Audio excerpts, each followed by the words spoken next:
the events with regard, or the details of events with regard to any particular IPF can be accessed by clicking on the hyperlink for that IPF in the IPF description. So when I click on the hyperlink, it's going to bring up the IPF details page. The IPF details page also has two sections in it. The top section is the information related to the IPF, and the bottom section is a list of events. So in the top portion, you'll see the tag number and IPF description, which is going to be carried over from earlier phases of the safety life cycle. And then you'll also have a commissioned and decommissioned date. So the commission date is the date that the IPF was put into service. This is the starting point for tracking data about frequency of activations. Now, there's also a decommissioning date, because if an IPF is taken out of service, you don't want to lose the data about that IPF.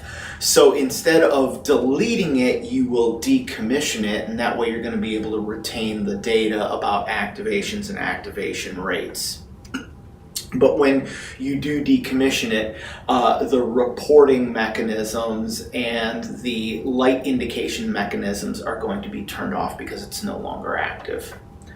Another item here is the expected demand rate. So for every IPF, there is a rate at which the IPF is expected to be called on to perform its safety action. That demand rate is going to be part of the analysis that was determined its performance targets, and in the case of safety instrumented functions, that would be the SIL target. So this information is usually going to come out of the layer of protection analysis, and you'll enter that information in, and this is going to allow us throughout the life cycle of the plant to compare how many activations are we getting versus what did we assume for each individual SIF and the plant as a whole. Now, the bottom section contains all the events, and if you want to look at an existing event, you simply double click on it and it will bring up the event details. Also, if you wanted to add a new event, you simply click on Add New Event and it'll bring up a blank page. When you go into the event details, you'll have a date and time, and then you'll have a couple of check boxes. So there's a checkbox for valid event or non-valid event, and collected automatically. So collected automatically you can't change because that means that the record was manually inserted into the database through an automatic data collection process. Valid event determines whether or not the event needs to be tracked as a true activation of the IPF. So if I uncheck it, it's going to give me a text box for validation notes. So why would something be invalid? And you could say that the activation was caused by a function test. So in that case, you wouldn't want to track this as a true activation of the IPF.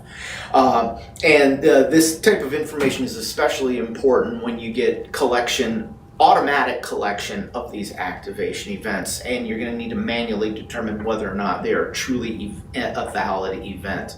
Also, another example of an invalid event would be when the safety instrumented function activates due to a failure of the SIS equipment.